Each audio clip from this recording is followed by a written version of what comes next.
Hi, everybody. Welcome back to another episode of Big Apple Hockey. It is a little bit more of a somber episode than what we really wanted for today, but it's one that we're going to be discussing everything about last night's game and talking about it. I, of course, am your host. Oh, wait a minute. I should center on me first before doing this. My camera work is still better than ESPN's whenever they show Emily Kaplan. Anyway, I, of course, am Mark Williams, and I am joined by the man, the myth, the legend, Mr. John Folkowski. I don't know what to say. Yeah, pretty much what all of us have to be saying. Unfortunately, if we really didn't know what to say, then this would be a really boring podcast. So, let's get into it. The Lightning win the series over the New York Rangers 4-2 last night. Phil, we're going to start with the pregame headline. Capo Kakko scratched. New lines for the New York Rangers, but they didn't split up the Panarin line. What's your thoughts on They did. that? Well, at the very end, not the beginning. No, they did at the beginning. Mika Zibanejad and Artemi Panarin were playing together. Oh, okay. And the lines were a total mishmash. And Gerard Gallant just outcoached himself. And the fact that he had the nerve to scratch Kakko in favor of Dryden Hunt. And as David is saying here, game started with Mika and Brett. Okay, I thought I saw all three of those guys together on the lineup card. So obviously, my bad. No. I want to fix that while I still look stupid. They decided to go with a mishmash line. And Gerard Gallant, we're not worried about the lines.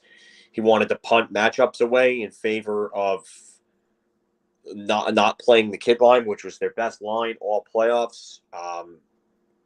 It just he had an answer the question about Kakko. And well, go ahead, keep going. I'm starting to see why this guy lasts 3 years everywhere he goes. 3 years. Yeah, and he gets most of his players quickly and then makes decisions like that. He's a Buck Showalter, and I said that when they hired him. He's a Buck Showalter type. He's that guy that's going to come in. He's going to help take them to that next level, but he isn't going to get them to that championship. And I'm starting to get this feeling that what I'm saying is going to be true. And I ended up being right about this Lightning series, which I didn't want to be right about. And yeah, I don't like Gallant's lack of adjustments. I don't like the fact that instead of exploiting a matchup that he was winning handily in the first 2 games and even into the third game, what does he do? He starts playing the fourth line more. He continues to not demote guys like Chris Kreider, who needed emotion. Artemi Panarin needed to be sat. Didn't hit. You know what? It's just another coach playing veterans for whatever reason over young kids who were showing that they were hungrier and that they wanted it. So I don't get it. I really don't get it. First off, by the way, Dominic, thank you very much for the super chat. That's right there. Look, I understand when there's nothing going on over the last 3 games, you have to switch things up. I do wonder if Scratch and Kakko is going to have longer lasting effects. And it depends on how it was discussed with him. It depends on how what his mental mindset is. I think some of us fans or pundits, we all have this mindset that Kakko's the most fragile human being on earth, and he's not. But you got to wonder when you tell a guy, hey, the biggest game of the year, we're going to sit you and get you to. That was kind of weird. That was kind of like a little bit film schoolish that you had right there going on, Phil. But just crapping out on. Yeah, but you know what? Next year could start everything new, and maybe this is a fire that will burn under Kakko and make him a better player, or maybe it's his way out of town. We'll find out soon enough. Moving on. Tampa owned the puck in the first period, owned it, but they really didn't get their best scoring chance until I want to say it was Cirelli at the 19-minute mark. Yeah, the first period was, Tampa dominated it, but Dominated. It's not like they had any great chances in that first period, and I thought the Rangers actually, it wasn't a good enough period, but it was a better period than I expected. And it being 0-0 at the end of that period, like, okay, I could take that. I could take that. But I can't understand how this team was not ready for this game. They just did not look ready for any of the games after game 2. They just didn't. And I get there might be some tiring, but you have a young team and you're playing against a team that's played more hockey than anybody over the last 3 seasons. Yep. I can't say that the tired is an excuse. I gotta address this. I'm sorry, but I'm off. If the knock against Quinn was that every shift was a new line combo, the doghouse benching, etc., then Gallant was the opposite of what you can't bench 10.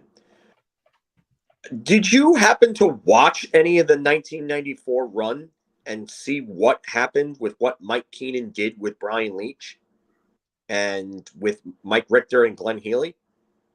Because if you did, then you would know that sometimes you have to send a message. And a message needed to be sent to Artemi Panarin because he obviously never got the message. And I don't care if he's playing hurt because Ryan Lindgren's playing hurt. Everybody's playing hurt. Mm-hmm. So want it, you want it. And Artemi Panarin didn't want it enough, and he should have sat. End of story. Well, we're going to get to the guy that clearly is the reason why the Rangers got this far, and that's Igor Shesterkin. He was unbelievable in that second period, even though that Stamkos goal he kind of wish he had back. Yeah. Yeah. And it's a bad one, but you know what? I can't fault him just because of the fact that he was, like you said, reason why they got there.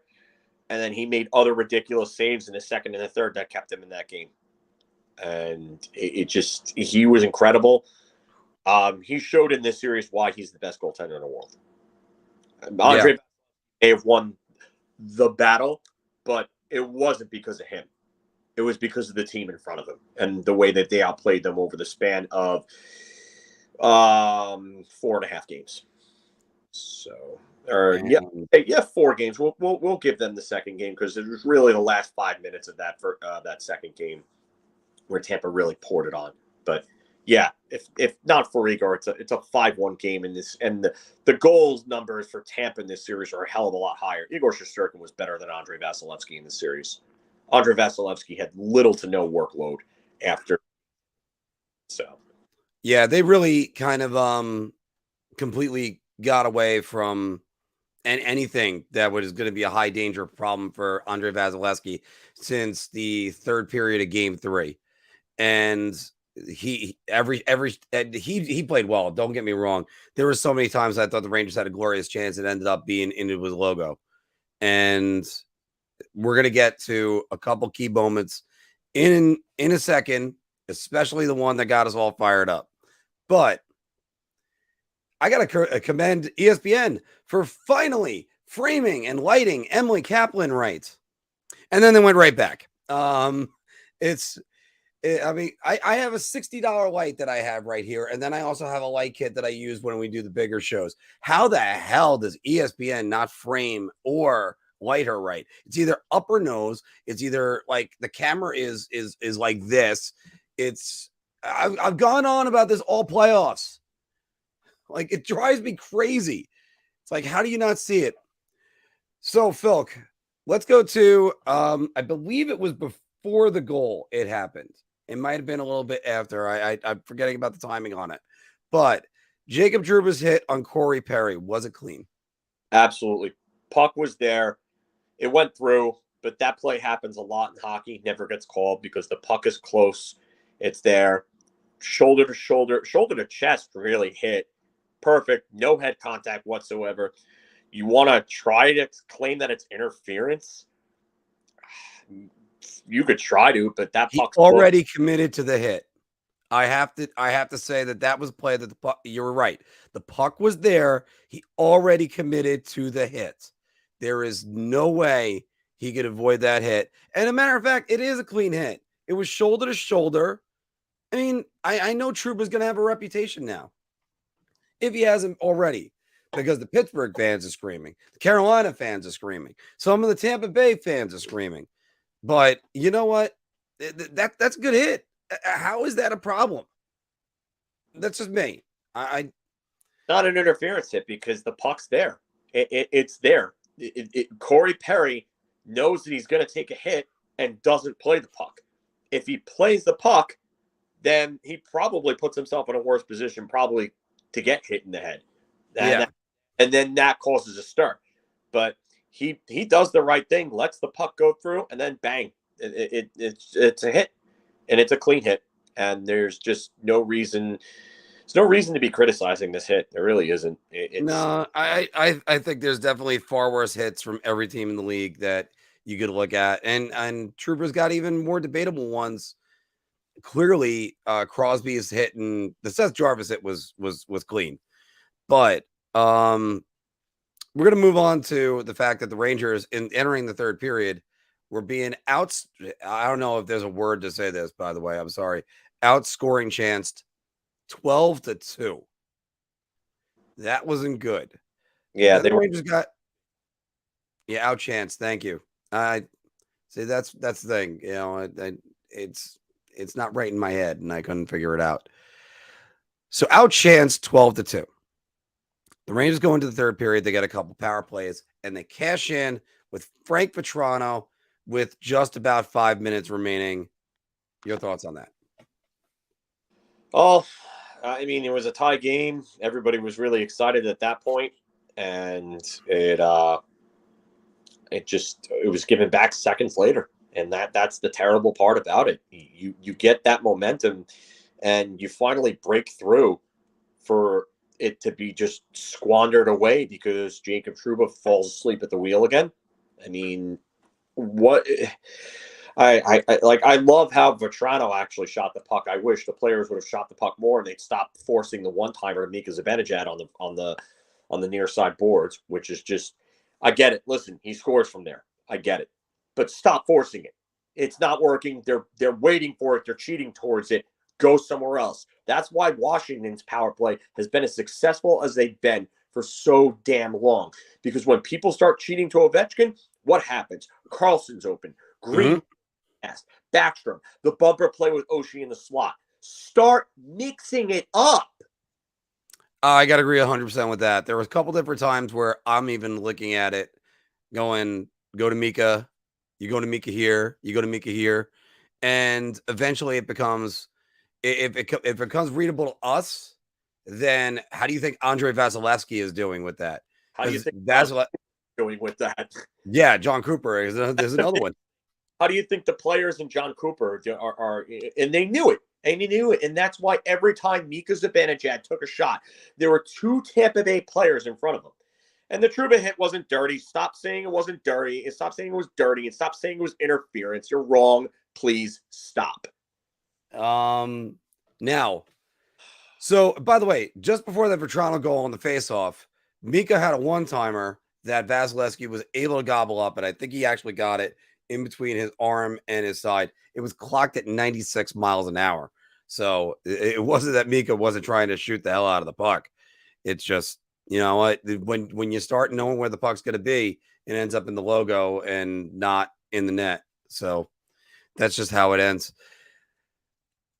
We got to go to this. And look, I'm still wrestling with this, and I'm still trying to figure out a rules clarification. I want clarification. That's what I want. And if you have it, put it in the comments down below. But Steven Stamkos scores probably the most controversial goal I've seen in a while. 21 seconds later, first Jacob True falling down. Phil was right on top of that a second ago, and then Igor makes the save. It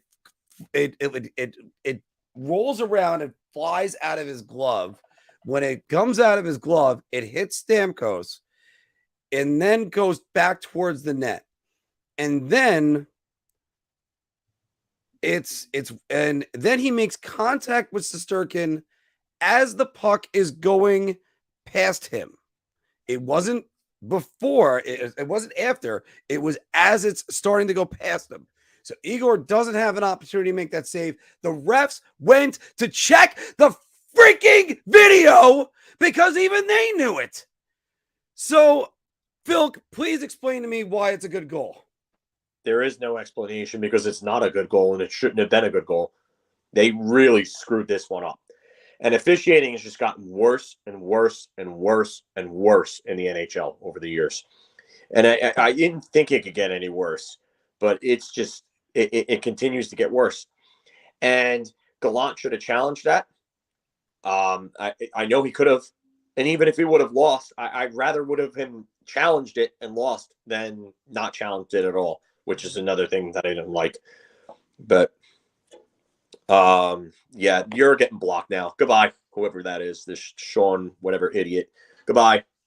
And now you have Gallant sitting there with the thumb up his rear end, talking about just not answering questions and just not challenging plays, and it's a bad goal. It's a bad goal. I don't understand why. Where is the consistency? Where is the clarity on what goaltender interference is these days? Where? Because Steven Stamkos is allowed to make contact with Shesterkin while Shesterkin is in the crease while he's trying to make a save, and he gloved the puck into the net, which is another thing, which I love how that's somehow a goal. But I mean, I've seen the Rangers score that goal, that same type of play, and it's not a goal. You know, it's stupid. So, you know, like I don't understand, because again, and I'm trying to still figure this out, because look, I understand that the cause of the play comes back, hits Stamkos, and then goes back towards Shesterkin. But once Stamkos, and it's inadvertent contact, I don't think he was intending to make contact with Shesterkin. You can literally make contact with Shesterkin. Shesterkin is clearly in the crease. The rules on goaltender interference are that the goaltender is supposed to be allowed to be able to make the play on the puck. He clearly cannot make a play on the puck there to make the save. He can't. How is this a goal? How? And again, oh wait, hold on. First off, Romanello, thank you very much. I think this might explain it right here. But goals should be disallowed only if the attacking player is either in position by his positioning or by contact, and impairs the goalie's ability to move freely in the crease and not defend the goal. But the thing is, there's contact. We can see there's contact right there. Like that's the problem. The rule is literally explained. So it's literally explained there. And what Stamkos ends up doing is exactly that. It's exactly that. Shesterkin can't move to make that save within his own crease. His crease is his area. It's not Stamkos' area. It's his area. And that's the problem. And look, I'm okay with Tampa Bay winning this series. I'm okay with Tampa Bay moving on. I'm okay with a lot of things. I just still really want everything to be. And again, I'm not sitting there preaching from the high heavens. Oh, we were robbed. Oh, it was terrible. I'm not saying that they would have won that game either, but at least that goal should have been called off. That goal should have been, and that's what it comes down to. You know what? Who knows what would have happened from there? But Yeah, and Dwight King, another thing. And they admitted they screwed the Rangers, and then Yeah, they have the the following year. interference calls after that. And I'm just waiting for that to happen again. Waiting for it to happen again. Well, and Alex, it's okay to disagree on that. I'm okay with that, and especially go Fins. But rule book says it right there, and you could see clear contact right there. I don't care what anybody says. The rule book literally says it, and you can clearly see the contact in the crease. If Shesterkin was out of the crease, okay, you got a point. I have nothing there. I have nothing. Yeah, but he's in the crease. Contact is made. There have been far less goals on this. What, Phil? This is one of my problems about when the NHL makes rules like this, and we're going to go all the way back to Brett Hull for a second, because you get these rules, and then when it comes to big moments, the refs shriek. They move backwards. They go, I don't know. That's a good goal. So, I mean, look, I'm not blaming the refs on this one. I'm not, although yes, it does definitely sound like I am. Tampa Bay likely was going to win that game, but it's just when you have these plays, to borrow Paul Bissonnette's word, fugazi plays, it makes us all kind of go, wait a minute. And when you have people saying, wait a minute, that's a problem. It needs to be explained. And I didn't hear the referee explaining it. I heard him just say it's a good goal. When I saw him start to turn to center ice, I'm going, oh, fuck me. That's just what I'm thinking right there. But I still look at this play, and again, I'm going to point this out. That look at where he is. His skate's about to make contact with Shesterkin's pad. His hand has already made contact with Shesterkin's glove. Someone, please explain to me how that's 100% good. Not that it's a good goal. I mean, by the way, I know, Alex, you're doing that right now, but it's just, I know there's gray areas. It's just, let's all right, but let's move past this. Anybody saying that this is a good goal, I guarantee you right now, if that happened to your team, you'd be crying bloody friggin' murder. Yes. And don't even try to lie to me and tell me otherwise, because I knew it and I've seen it from so many other fans. Now, by the way, just to say this for the record, the hard part is, like I said before, we wear our fandoms on this sleeve and our opinions on this one. And sometimes, we try to touch shoulders. But now we're going to have to make sense out of the rest of this, because it goes on. Tampa Bay ends up advancing to their third consecutive Stanley Cup Finals. So, Phil, this is one question I have for you. There's the old saying, you got to lose before you win. Is this the educational experience that the New York Rangers need? And the follow-up question is, and by the way, Alex, you're going to like this one in a second, because although I ended up saying, are the 22 Rangers the 2009 Blackhawks, the team on the cusp of success, or the 2012 Rangers that never really broke through? Go ahead. I was originally, by the way, Alex, I said it was the 84 Dolphins. But technically speaking, they were on the end of their run with a great young quarterback. I would say this is a younger core than the 2012 Rangers. The 2012 Rangers had a young Ryan McDonough, a young Derek Stepan, but Derek Stepan's not really he wasn't really like a franchise type player. You had a goaltender that was 30 years old at that point. They have a lot of guys in their peak and prime years right now, and then a lot of others that are waiting to get into those years. It is very, very valuable learning experience, but there are definitely some guys that have got to get offloaded that are going to hold them back, and if they don't get rid of them, they will hold them back. So I know one of them, everybody's favorite whipping boy, is Jacob Trouba. That's not going to happen, at least for 2 more years. I know people want to say Chris Kreider at times. I keep on clarifying the Chris Kreider thing. I understand Chris Kreider kind of was invisible after game 3. But also when you're playing away from the puck and the puck is not finding you, that's just what's going to happen. You're going to be invisible. So now how do you skate like you want it, play like you want it, start playing harder, go to the front of the damn net. There you go. You want that captaincy? Earn it. Earn it, Slappy. Earn it. Slappy. But right now, by the way, I got a poll up. Is this Rangers season a success? 97% of you has so far answered with yes. And look, yeah, I predicted on our trade deadline show that the New York Rangers are going to make the conference finals as soon as they got Andrew Copp. And Phil predicted that the Tampa Bay Lightning were probably going to be back to the Stanley Cup Finals on that same show in his same breath. I still thought the Florida Panthers were the team to beat. I really did. I was amazed how quickly Tampa Bay dispatched with them. But you got to look at this. You got to look at this Ranger season, and you got right now, Chris Drury. You got homework you have to do, and you probably should have been doing it a while ago, not just right now. But he's been because that's what a GM's job is.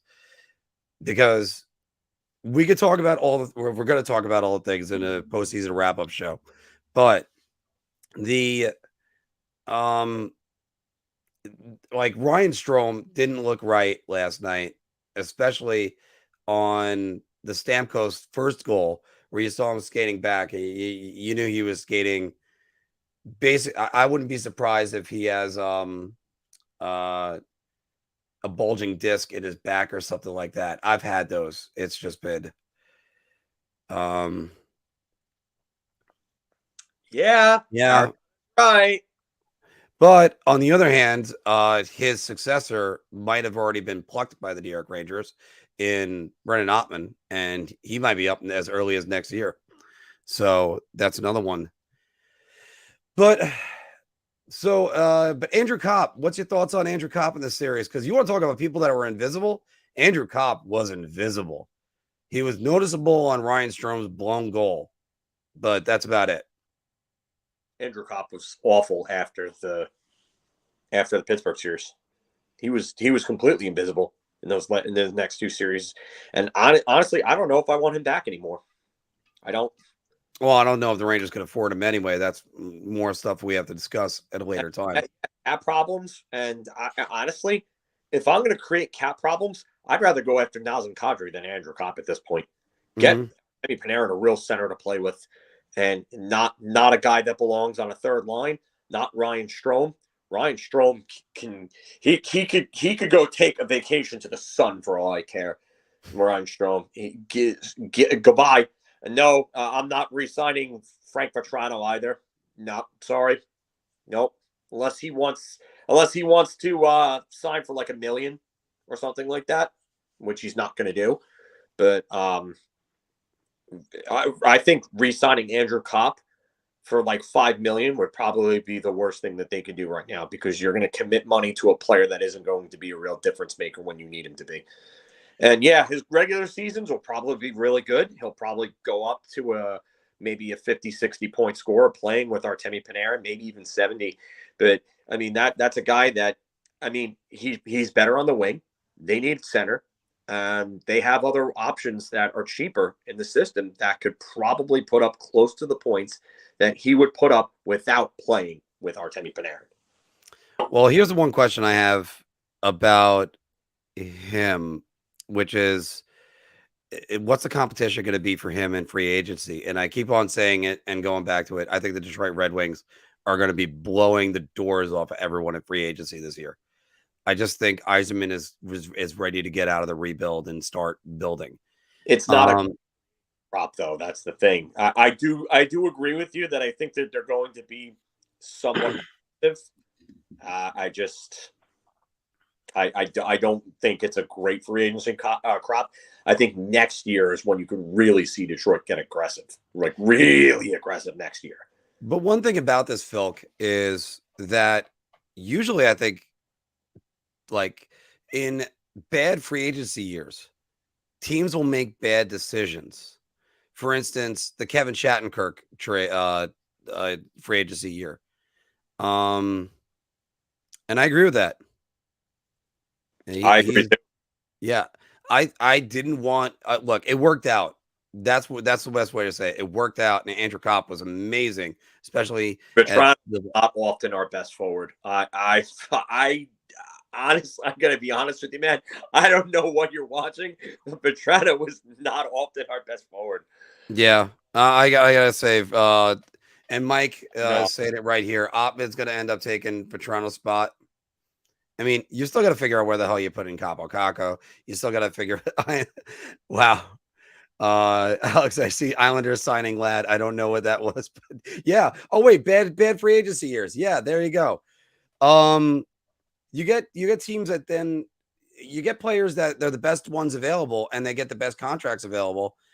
Shattenkirk, look, everybody, Ranger fans, at the end of the day, Shattenkirk did the Rangers a favor by taking a 4-year deal. Imagine if he took an 8-year, if he made them sign with the 8 years or something like that. But the Rangers weren't going to do that, by the way. That we all know that.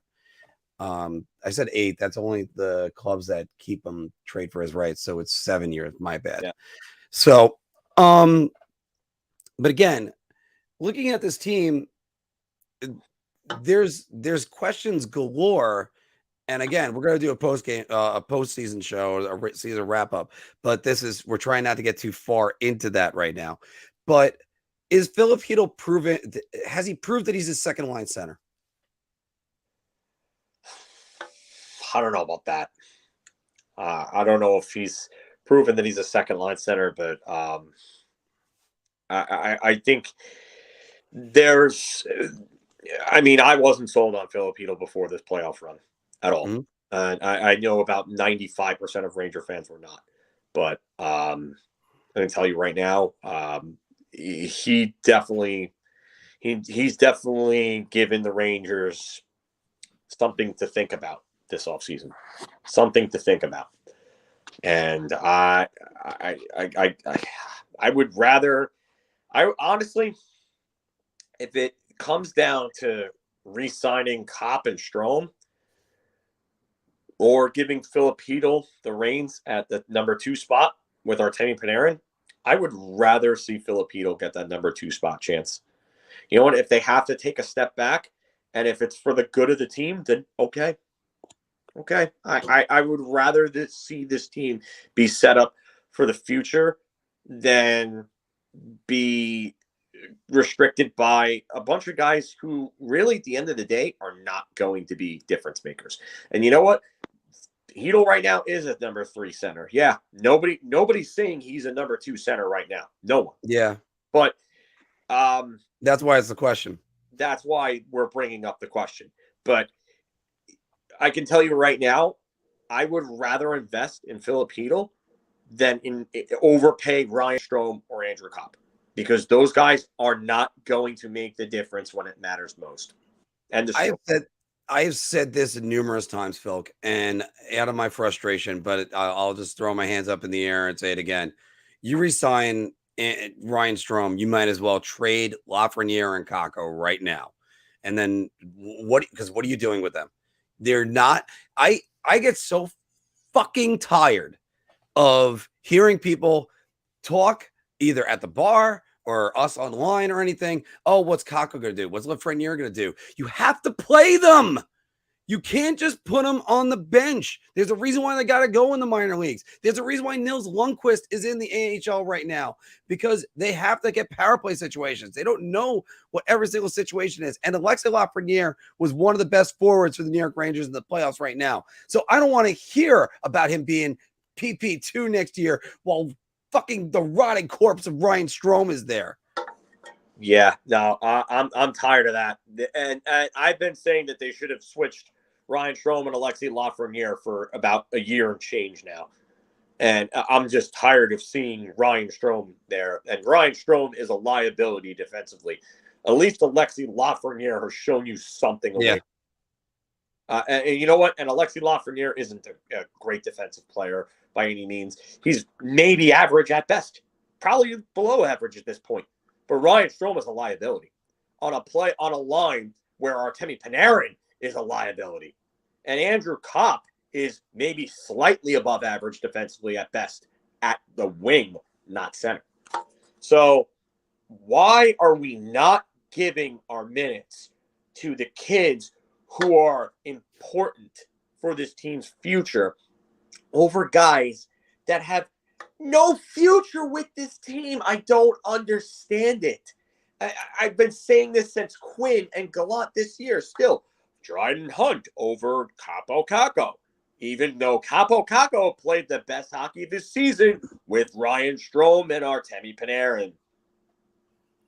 And again, it's one of those things. If Dryden Hunt, I'll go back to this one. This old saying, I haven't broke this out in a while. But if Dryden Hunt is the answer, what the fuck was the question? I mean, I know I'm cursing. I've dropped 3 F-bombs. I think this might make us out of PG-13 soon enough.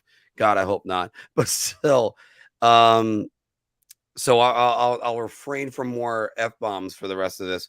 But it's just like Dryden Hunt is the answer for what? For seriously, what? Yeah. Like we saw this guy. I drank the Kool-Aid. I thought he could be a new Riley Smith. Nope, he's not. He's Dryden Hunt. Like, stop. This game 6 was not the time to do it. But you brought him in to not play him. Why? Yeah. That was stupid.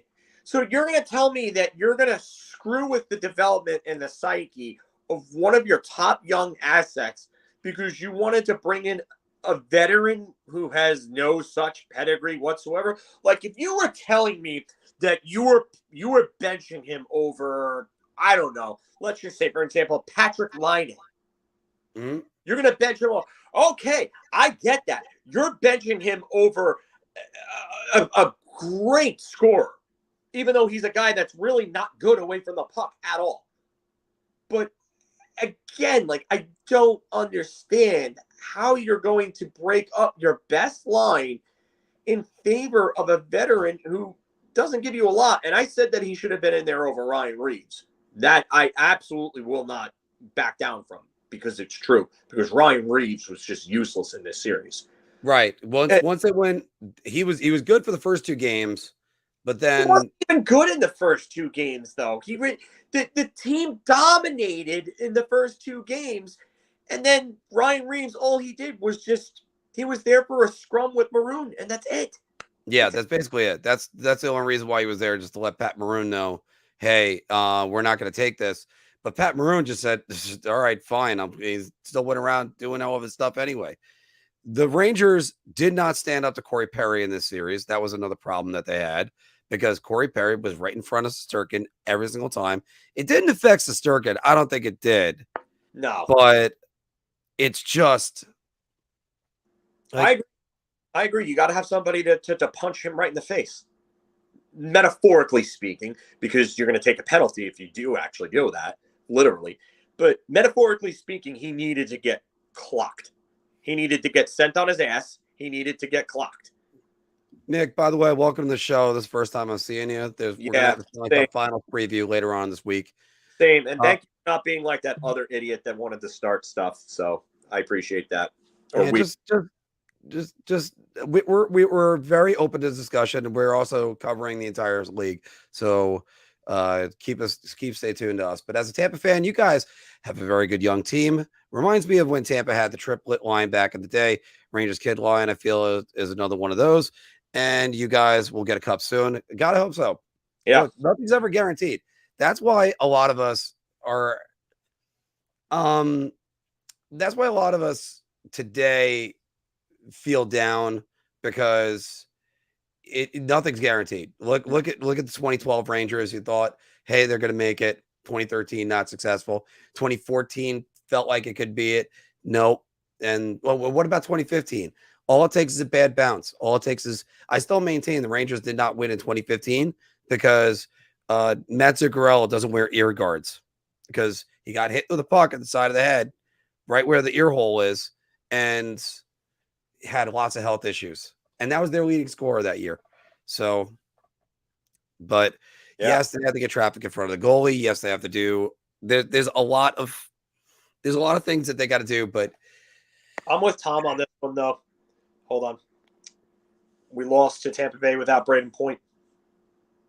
Yeah, but at the same time, though, Tom, they lost to, or they beat a Ranger team that was tired and hurt, and Tampa had the benefit of all that rest, and the Rangers burnt out. So I'm with Sean though. I'm proud of the team. I'm disappointed. I'm mad. I'm angry, but I am proud of them. And Core, I'm with you here, buddy. They had Tampa in a chokehold, and Jacob Trouba cost them this series. I don't care what anybody says. Jacob Trouba cost them this series. When you take three piss poor penalties, I don't care. You think they were bad.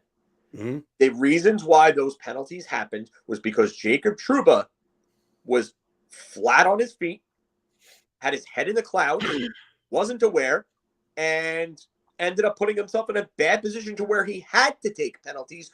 Or if you want to say they were bad, he put himself in a position to give the ref a chance to call those bad or good penalties, whatever you want to say. But Jacob Trouba is a big reason as to why they lost this series. Yeah, it's one of those. Game 3 is going to make all the fans and everyone ask questions for a while. It's let me just hide that comment. Also, guys, just a reminder. Oh, I gotta hide that banner too. James, I totally agree here, buddy. But I've said that Kreider was a ghost. I've said it earlier on. I've said it on my Twitter. Also, by the way, don't forget everybody to like, share, and subscribe. Hit the bell for notifications. I get those questions from people all the time about, well, I want to know when the show's going on. And even when I give them a time and a date, then the bell still doesn't go off. So always check the bell. But let's do this one real quick because I saw this comment. Even though we're gonna do a Stanley Cup Finals show, Phil, who do you got winning the cup? I think it's probably going to be a 3-peat for Tampa. I just don't see how Colorado can win with that goaltending. I don't. And again, they made it this far without their goaltending. Colorado's got so many things that I like about Colorado. You're facing Andrei Vasilevsky. I thought either way, they're facing the best goalie that they're going to face in the playoffs. If it was Shesterkin or if it was Vasilevsky, so it didn't matter to me. I think you can't run every goalie. Sorry, I'm just going to use that for an example with the Nazem Kadri play because I thought they were in trouble in St. Louis, and so did you before the playoffs started. That you said that. I thought St. Louis was going to be one of those teams that was just going to come out and they were just built for the playoffs. And the Binnington injury really, really hurt them. That really hurt them because they had Colorado where they wanted them before that. And Colorado was having trouble with Binnington. But, hey, Rich, welcome back. Great run of the many glaring weaknesses. Faceoffs being one of the biggest, chasing the puck throughout the playoffs. That's a big issue. Look, Chris Drury has got a lot of homework he's got to do. He's going to have to identify the players that he wants to keep. I hope Tyler Mott's one of them. Yes. And he's got to address the center depth. That is a big issue. And I've referred to the Rangers for a while as a donut. How if you just took their lineup, you went around like that. I like the first line. Second line is good on the edges. I was not a Ryan Strome fan. I am not going to be a Ryan Strome fan tomorrow. And look, all commending Ryan Strome for gutting it out and trying to do everything he could, because clearly he could not skate very well the rest of the series. But and especially, I'm telling you, he's got a back problem. I've skated through back problems like that. It is not fun in any way. And that's going to be a big issue. And you have to get him at a budget. And I wonder if I'm going to use this phrase, the Brendan Shanahan move is on the horizon. I would love Patrice Bergeron on a short-term deal, but I don't think he does anything other than play in Boston or retire. As here. Yeah, it's the same thing. I have a couple of comments I want to get through. Right. Yeah, and Mike, you're right. I did blame their management because their management is terrible. It was absolutely terrible. Yeah, but, both of them. I mean, I'm starting to see a bit why Gallant hasn't lasted. And I blasted him throughout the season for his lineups, the questionable lineups, continuously putting Patrick Nemeth in there. This is not anything new, Mike. So if you're trying to say that this is something new, you're way off on that one, man. But here's the thing I have to say about that. I understand why Patrick Nemeth was in. Every coach, no matter who it is going to go with a veteran. They're just going to do that. Every coach is going to go with the veteran until the kid is there, because coaches are paid to win games. GMs are paid for the future. And a coach is going to try to win every single game he can. He's going to go with the veteran because that's what he thinks is right. If that was the case, if you're just talking purely on talent and ability level, then Zach Jones would have been in the series. Any other player would have been in the series. Patrick Nemeth might have been in over Justin Braun. And Justin Braun, he was exactly what I said he was when he was Nemeth insurance at the deadline. And yeah, this to me is actually an amazing point from Ariana. She's dead on with this, because I've said it all year that he wasn't good at even strength, and it continued. And Ryan Strome hadn't helped, but Artemi Panarin's got to be much better at even strength. He just wasn't there. But yeah, I totally agree with this. The one thing that I will say, and I said it that day, is that I liked the Justin Braun trade because they didn't give up a lot for it. But the fact that they gave up a third rounder for him when they could have gotten Nick Leddy for a second rounder and just a little more. Why did you not go get Nick Leddy over Justin Braun? Well, that's going to be a question for the offseason. Here's a question for you. Do the Rangers replace? Because I got to assume Patrick Nemeth is done with his team.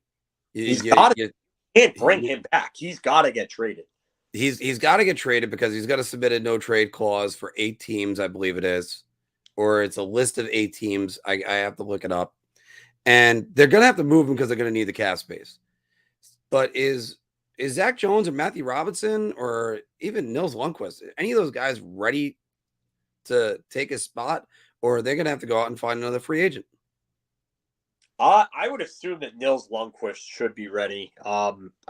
Zach Jones looked really good when he was in the lineup. I just don't understand, like, how. See, the thing is like, I get it. Like we were talking about before, veterans go with veterans. Mm-hmm. I get it. Coaches do that. They're safety blankets. It's like a quarterback passing to a tight end and that check down pass. Correct. The safety blanket, but you have to give these guys chances to be able to develop. And if you're not going to do that, then what's the point of keeping these prospects? What's the point of drafting well? Because you're not doing anything with it. And if he's not going to do that and not give Matthew Robertson a chance, how much worse could Matthew Robertson be than Patrick friggin' Nemeth at this point? And my God, and Nemeth is served his purpose. He was supposed to be a guy who was going to be a bottom pairing defenseman who could help. Obviously the thinking is he's Swedish. Lundkvist is Swedish. Let's get it all there. Move on from him. And at what is it, 2.75 is what his contract is. And I got to give credit to this man right here, who only point a little bit closer to Philk. Oh, wait, it's that way. I'm mirrored. So Philk first guessed that one when we did our free agent special. And he immediately just went, why are they signing Patrick Nemeth? And told everybody all over that this guy was bad. Everybody. And Gallant has to send him to the sun. So that's all on Gallant. Well, he did. I mean, after Game 5, and I thought they embarrassed Patrick Nemeth in Game 5, to be honest with you, at the Pittsburgh Penguins series. One shift. That was it. But I got to go with what Sean's saying right here. By the way, Sean, welcome to the show. This is your first time on there. Is there any chance you trade Panarin? No. None. No. He has a full no trade clause. No. And I also, all right, so Phil, let me just take the mythical, hypothetical, if you will. If there was no trade clause, would you consider trading Panarin? There isn't, by the way. You can't right now. You can't. You gotta hope that he shows you more of the 2019 Artemi Panarin in the playoffs after this postseason, and you gotta hope that this guy was. That he was playing through some sort of ridiculous injury. That but then at that point, if that's the case, if he's playing, he's got a no movement clause anyway, so they're not. He's not going anywhere to begin with, but. I mean, even if that's the case, if he's hurt and there's like a really, really drastic injury that could change everything, that's not something that you wanna hear if you're a Ranger fan or Ranger management or anything. So, I think that there was definitely a big knee injury and he couldn't shake it off, and it probably gets. We're gonna find out something with him in the next couple of days. Yeah, probably within the next week or so, maybe I would say there's going to be something on him, but can't skate, another small non-physical defenseman. I don't know if you're talking about Zach Jones or Nils Lundqvist here, but if you think these guys can't skate, I don't know what you're watching. I really don't. Well, the reason why they're small is because they could skate. Yeah, if they were big, then they can't skate. Because they always say you can't teach size. That's an NBA term, but still. And who protects Igor? Okay, so for everything that we hear about Jacob Trouba and Ryan Lindgren and protecting Igor, why does all this stuff still happen? So apparently it doesn't matter how big you are. It's continuing to happen when they go into Igor's crease. So it's a mentality thing. It has nothing to do with size. When will people start understanding this? When? It's not just that. Yeah, it's because the old mentalities are still there about you need a big defenseman to get guys out of the crease and such and such. That goes from like 20 years ago. I mean, it's the Bobby Clark thinking of, oh, let's just draft everybody with size. But the league has kind of changed around with that. The mobility is a lot more important. And then, God, this is a great because it's so damn true. When Colorado thinks Jack Johnson was a better that should tell you every single thing about what they think of Patrick Nemeth. Detroit wanted nothing to do with Patrick Nemeth. Detroit, the Dead Wings, they wanted nothing to do with this guy. Colorado said Jack Johnson, who is a skell, who doesn't belong in the NHL, it was a better option for them than Patrick Nemeth, and the Rangers still went out and gave him $2.5 million. What is wrong with you? I gotta say, yeah.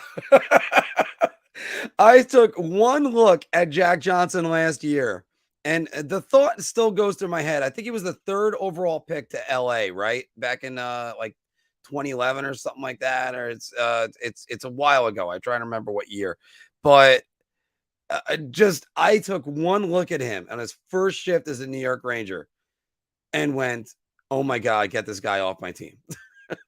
He's just not any good. And look, and by the way, he's gone through some personal issues and stuff like that. And I always wish the best for him. But no, Jack Johnson is not the answer to anything. Neither is Patrick Nemeth. That's the best way to say it. Talking about size. Stop talking about size because it doesn't matter. It doesn't matter. It doesn't. You're talking about guys. Patrick Nemeth, 6'4", 6'5", 230 pounds. What does he do? Takes out his own goaltender on a nightly basis. Stop talking about size. It's stupid. By the way, Phil, do you know who also tried to do a Patrick Nemeth last night? Dryden Hunt. And who is he knocked somebody right into Shesterkin. Why are guys pushing guys towards their goalie? As a forward, you think, thank you. That's what you think the entire time. By the way, 55 people are watching right now on the stream. We have 23 likes. Make sure you are hitting that like button. And also, thank you guys for joining us today, even when we're yelling. But it's just there's always that feeling of Patrick. By the way, Pat Maroon at least could still play. Didn't the guy have a 30-goal season in Anaheim? What? Pat Maroon. When some people talk about him being a No, he had like it was like 19 goals in Edmonton. No, I thought in Anaheim he had a really good year. No, he didn't have 30 goals or anything like that. All right. I thought he had a really good year with anyway, but Pat Maroon is a good player. But the Rangers, again, going back to what we were saying, let me lead you back to that question, Phil. Is this a team that's on the cusp of something, or are they going to take a tremendous regress next year? It could go both ways. It depends on what they want to do with the team. I mean, the cap concerns are, I mean, this is THG with the kind of leading into our question right here. It's, you know, with the cap, they could have to deconstruct a bit. With the By the way, you're right. 27 goals in Edmonton. That was his career high. Yeah, it was something like that. So, but yeah, the cap could cause them to take a step back, and you know what? They might have to, and then go forward again the year after. But you've got to get rid of guys like Nemeth. You've got to get rid of guys like Trouba, guys that can't skate. Georgiev can't be back because he wants to be a starter and he sulks when he doesn't play. So I just, you know what? I think like I'm saying, David's kind of saying what I'm saying here. And another thing, Kreider's probably not putting up 50 plus goals next year. I think he's probably 30 plus, maybe 40, but I don't think he's going anywhere close to 50 ever again. I think he just was in the right spot at the right time a lot this year. And Braun carried Schneider. Nope. Nope. I have nothing good to say after the word nope. So I'm gonna I'll say this. I'll say this. Braden Schneider looked like every bit the player that John Davidson imagined him he was going to be. And I keep saying John Davidson because he's the one that says go get Braden Schneider because those are the type of players that win you Stanley Cups. That guy's a rookie and he's only going to get better. The Rangers they got 3. Nope. You know my opinion on that one. I would still give him the C. Nope. But not going to be the captain. And if he is, that is a problem. Romanello, I don't think let me just bring this one up. I don't think they're going to be buying out Jacob Trouba. You don't have to worry about that. They're not they're going to find teams to take him. They may retain a bit of salary to do it, depending on how things look by then. But no, Schneider had a bunch of brutal turnovers. Were you watching freaking Zach Bogosian walk Justin Braun? Yeah, that was Zach Bogosian didn't pull on a move like that since he was in Atlanta. So, oh God. Oh. But.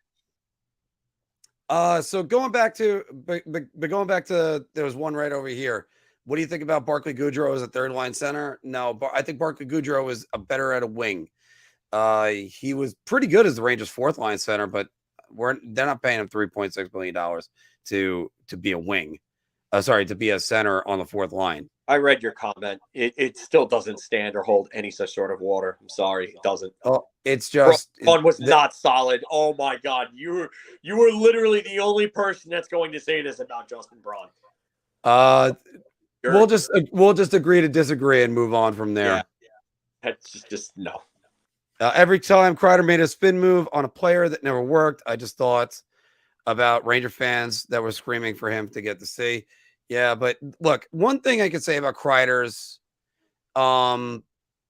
season is he got rid of that wrist shot from the outside, and that's what made him play more from the inside. And when he did use the wrist shot, he was on his off wing, which ended up greatly increasing everything that he was doing and his offensive ability. I expect him to get 40 goals next year, if not in the 30s.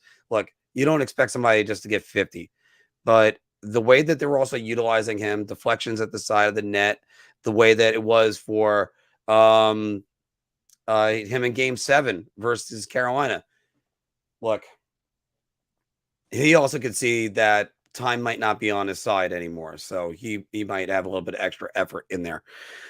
Kreider has no idea how to forecheck. Schneider will be moved up with Miller next year.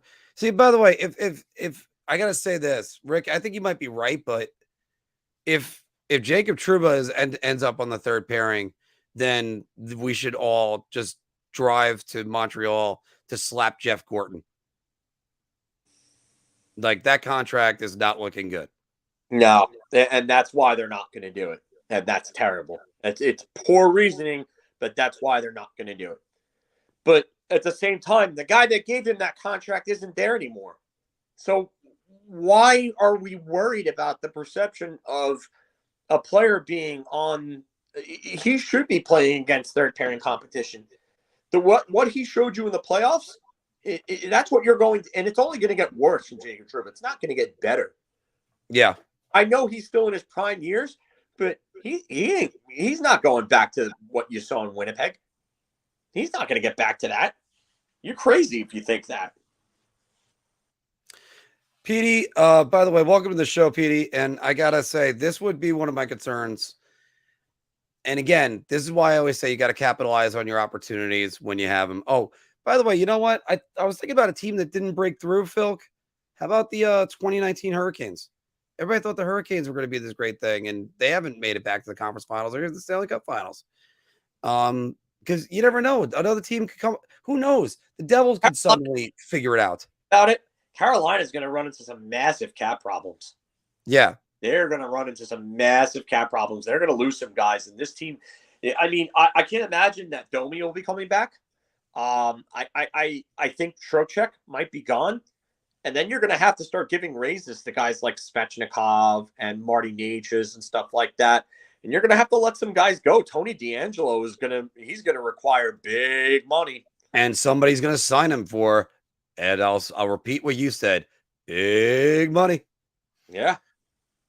And there's going to be that team that's going to be like, oh, Tony DeAngelo, we can ride this guy for years. By the way, so I never read Petey's comment. I'm not optimistic going forward. I'm sorry, because this team continues to rely on Zib, Brett, and Kreider to score. And if they don't get a PP, I totally agree with you, Petey. They do not score. That was not a problem. Well, they're going to have to get better 5-on-5. Listen, let me just clarify something here. I'm not mad at Justin Braun. But don't tell me that Justin Braun was carrying Braden Schneider, because that's not the case. That's right. And again, when the reaction to both of us is, nope. Justin Braun did a fine job. Justin Braun did the job that he was supposed to do. He was a reliable defenseman. You were able to put him back there and not really have to. You didn't. Let's all right. Let me just say it like this. Neither one of us has complaints about Justin Braun like we had about Patrick Nemeth. No. Yeah, of course. But, I mean, against Tampa, he wasn't good. Against Carolina, I thought he was decent. And I thought against Pittsburgh, he was decent. And you know what? That's what we would have to say there. But Schneider, by the way, Tommy, Hicksville Stars forever. Schneider was the guy that carried that pairing. And Schneider's play was incredible. He was really good on that third pairing. If you ask me who this team's best defenseman was in the entire playoffs, it's K'Andre Miller, without a shadow of a doubt. Yeah, everybody sees he's a stud in the making. K'Andre Miller took the next step towards being the stud defenseman that they thought he could be when he got drafted. K'Andre Miller's play was all world. And yeah, anybody wants to say Ryan Lindgren was great? Yeah, I agree. He played gutsy, but K'Andre Miller was the best defenseman on the team. And just clarifying, even though it's only two people involved in all this that even care, the Comets were our high school team, but our town team for Hicksville was the Stars for our hockey team. I don't know why, but actually, I don't know. Did we ever say we had a name? We had a star in our jersey, but still. Moving back. Yes, Miller was an absolute beast. Oh, this pissed me off. Artemi Panarin had 42 giveaways in the playoffs.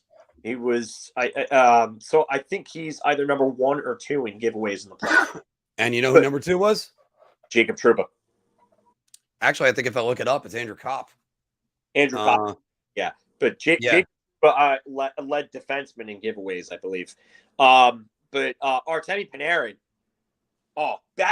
blind backhand pass to the slot. 15 million times. Pulls up, skates up, blind backhand pass to the slot. Giveaway. Puck goes the other way, Panarin doesn't skate back. That's the problem.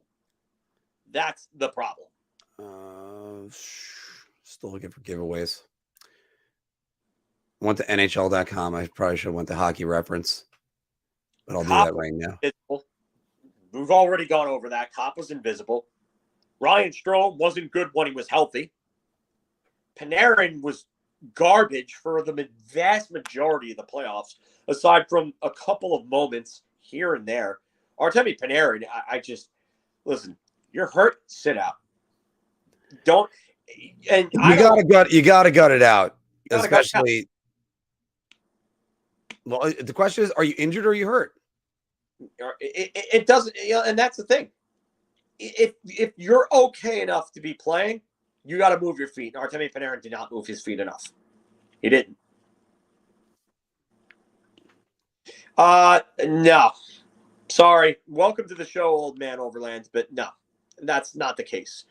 Because I think when you raise the bar, like certain levels, there's a way of doing it. You went from being a non-playoff team, to an Eastern Conference finalist, and they beat two teams that people would have predicted to win the Stanley Cup. It's just it's very difficult to win. You know what? You think about Paul O'Neill in Seinfeld when he goes, "Can you hit 2 home runs? 2 home runs? Are you kidding? You know how hard it is to hit 1?" So it's just like it's you can't just go with that mindset. Otherwise, you're never going to be happy. It's not that. Thank you, John. Someone else did one before. I forget who it was, but thank you for that super chat as well. Oh, it's Sal's uncle, Mark. Okay. Oh, okay. All right. Hey, Joe. Yeah. You can't say that a season is not successful because you didn't win. Like, if you want to tell me that this team was the odds-on favorite to win the Stanley Cup and they had the best team on paper and they got all the way there and then they choked, okay, fine, no problem. But I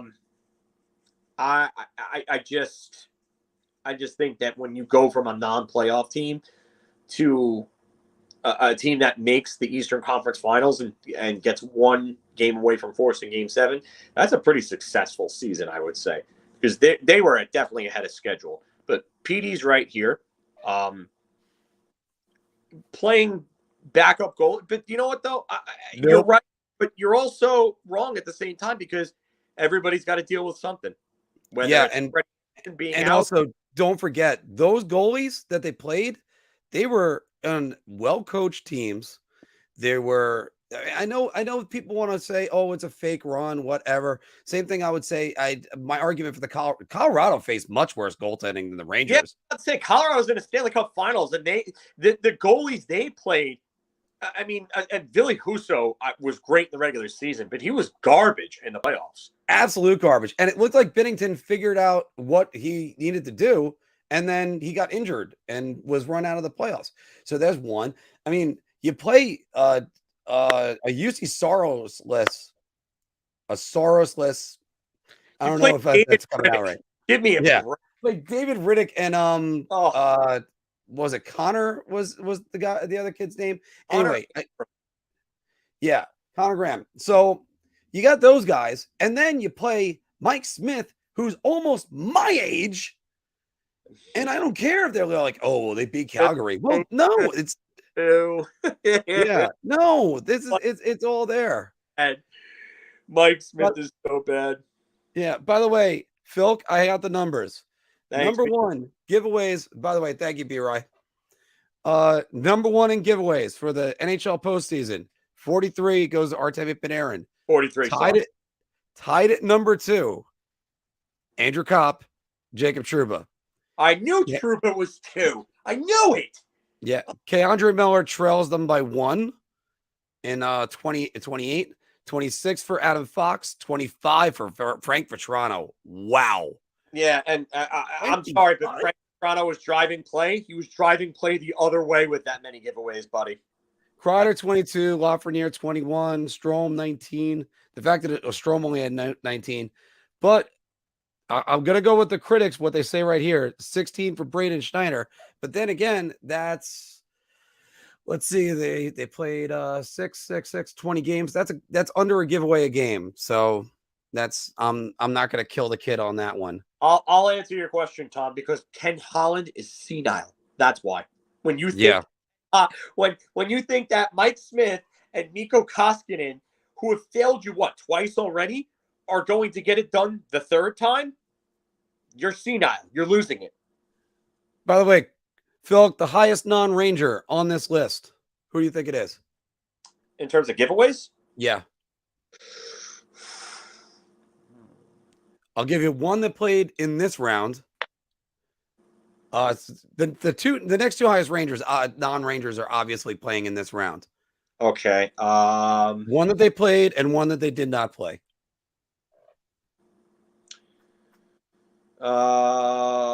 So for giveaways, the one that they played, I'm gonna say Ross Colton. No, Nikita Kucherov, 24 giveaways. Wow, Kucherov. Okay, and then the other one that they didn't play, it's somebody that it got to be on some Edmonton, I would imagine. Ryan Nugent-Hopkins. Duncan Keith. Wow, that's what I should have said, because Duncan Keith is a skill too. So I'm looking at this stat list right here. There's, because obviously when you get a lot of giveaways, you played a lot of games. But there's one guy whose giveaways really are sticking out. With 18 giveaways in 7 games played, Chris Letang. Oh my goodness. He was not good in that series. He was. But yeah, going back to Colorado, people want to say whatever they will about the Rangers and their path there. Look, you want to say they play backup goaltenders, fine. Yeah, okay, but, same thing, and they're in the finals. Yeah, I mean, there's a lot of guys that they did all this stuff, and it's worked. Is that the backups that the Rangers played better than the backups that Colorado played? Louis Domingue played better than Connor Ingram and David Riddick. Thank you, Connor Ingram. That's what it was. And then Antti Raanta played better than any goalie Colorado played. By a country mile. Antti Raanta wasn't the reason Carolina won the series. Rod Brind'Amour actually got out-coached by Gerard Gallant, which we did not expect. Joe, I'm going to say this one, and I'll field this one, and you know my opinions in the bar. Fuck no, do I ever want to see Tony DeAngelo on this team ever again? There's no place for him. There is no reason to get him. He was an efficient power play quarterback. Hey, Phil, did the Rangers got a good power play quarterback? I forgot all about the power play quarterback. I think I'm cool with him gone. Goodbye. Yeah. Yeah, no. And also the next time he back checks will be the first. He was awful in that series. He was part of the reason why Carolina self-destructed the way that they did. He was just terrible. I mean, he had 1 assist, 2 assists in that entire series. So I just don't see it. I like Nils Lundkvist on power play too. Get Jacob Trouba the hell off there, because he doesn't know how to get a puck on net anymore. Doesn't. But the thing is, right now the Rangers are wedded to him for at least 2 more years, unless he walks up and says, "I want out." Put Nils Lundkvist there. Nils Lundkvist is better at moving the puck than Trouba, and he's got a better shot. He's like half the size and has a better shot. And if any of these backups, if we lost any of these backups, the story would be You can't even beat a backup. Yes, exactly. Now, Yeah. by the way, one metaphor I used for this, one example I used, the 2014 Eastern Conference Finals. Carey Price gets knocked out of the series. The Rangers lit up Peter Budaj. Then Michel Therrien turns around and plays Dustin Tokarski. Now, there's two things to mention with that.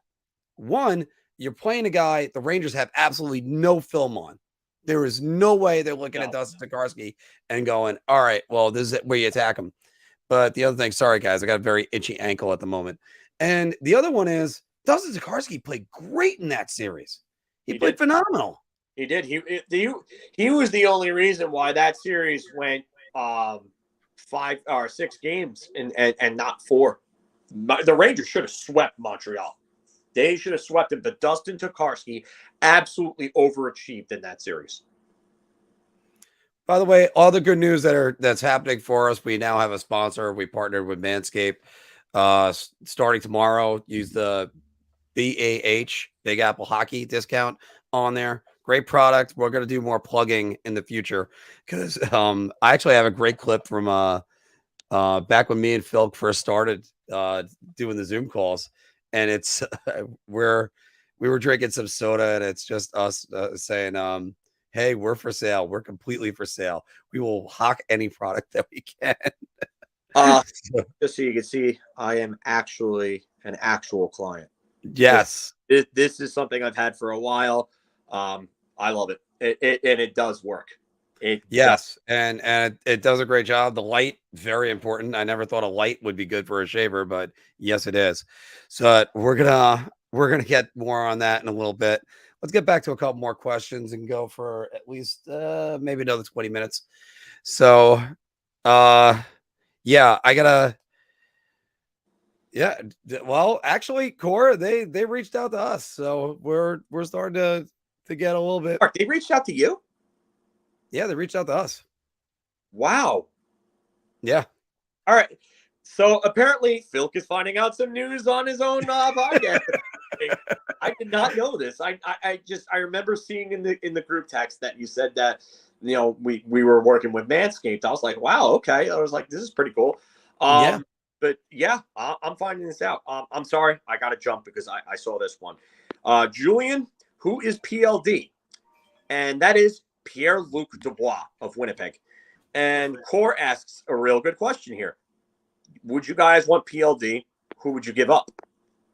I would strongly support Pierre-Luc Dubois. I'll do that right now. I would strongly support. I really would. I think he would be a good fit here. He's a big, heavy, skilled center that they need. He has previous chemistry with Artemi Panarin. And it's funny because we talked about Vitaly Kravtsov before. So DP asked, are we accepting Kravtsov? By the way, I gotta just say this one text because I got this from our Mr. Anthony Larocco just now. He wants me to mention it right now. I think Nazem Kadri is a great fit for Boston, and he might end up there. But if the Rangers can make the cap work, he would be a great fit for them. I said this last night on Twitter. On my Twitter, I said that last night. Oh, I got to retweet that. Yeah. Or you got to retweet that too. It's a 2-part thread. But if they could make the cap work, Nazem Kadri is exactly what they need. But Pierre-Luc Dubois would be such a perfect fit for the Rangers. I really do, because he's in the timeline. He's young. He's skilled. He's big. He's heavy. He's physical. He plays playoff type hockey. He's got chemistry with Artemi Panarin. What does it cost to get him? What does it cost to get him? That's the thing. So if you could get him for Vitaly Kravtsov, one of Zach Jones, Nils Lundqvist, a first-round pick, something else, I would strongly consider that. I really would. It probably going to take more than that, but I really would love to get Pierre-Luc Dubois. It's going to be an interesting thing. I think he would actually be a pretty good addition for this team. Obviously, Marc Chytil, although he doesn't play any defense, would be another one because he's under contract. I think it's $5.9 million for the next 2 years this year, and he's at least one more year, I think. So anyway, Um,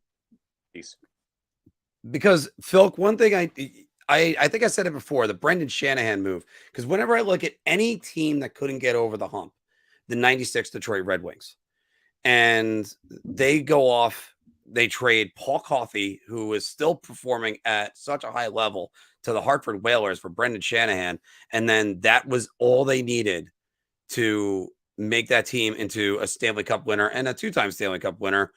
Later going on to win a third Stanley Cup. I think it was 2002. Yeah, 2002. And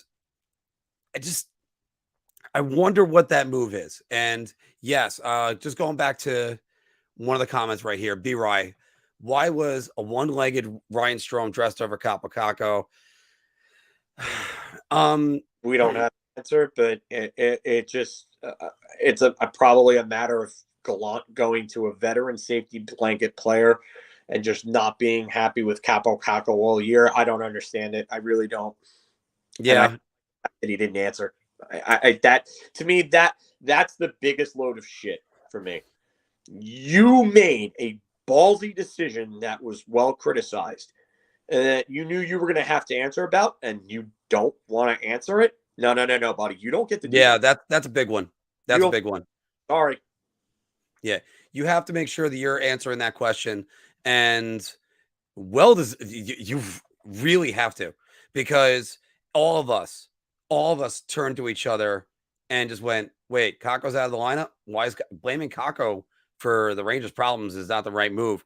And when I heard Kakko was out of the lineup, there was only one name that I wanted to hear going in. And obviously it was a risk, but it was Sammy Blais. And I did not want to hear Dryden Hunt forever. No. Dryden Hunt's name, if you keep saying it over and over, it sounds like healthy scratch. So, yeah, he can't be. If you want to put him in Hartford, okay. Yeah. You want 13th forward, okay, fine. But he can't be a regular in this lineup next year. Sorry. Yeah. Petey, I agree with you on this, but there's a big difference between making trades like the Cop trade and making a trade like Pierre-Luc Dubois. Pierre-Luc Dubois is a player that's going to help you win now and help you win in the future. There's a big difference. My question is on the cost. That's another thing. Anthony brought up about Kadri, although I want no part of Nazem Kadri. I don't care if he supposedly learned his lesson. He's one hit away from being suspended for 20 games. And I quit. Yeah, and again, I know I just saw your face just do that, Phil. But no, it's a fair point. It really is. He's got a history. He more than plays on the edge. We talked about Sean Avery, how Sean Avery would play on the edge. Yeah, but you're right. That next suspension could be a very lengthy and costly one. The other thing I would worry about is how bad is that injury that he sustained from Evander Kane hit? Like how long? That's going to be an interesting thing to discuss. Yeah, I mean, is he going to be out for a while? But it's really the cap. I mean, he's everything the Rangers need, but it's the cap and the age and the contract. So that's the big thing. So, well, let me throw a name out at everybody. That's going to be not a guy that's not really going to break the bank. I don't think he should. The Rangers saw him in this series. He was effective. He was everything that they need. How about Nick Paul?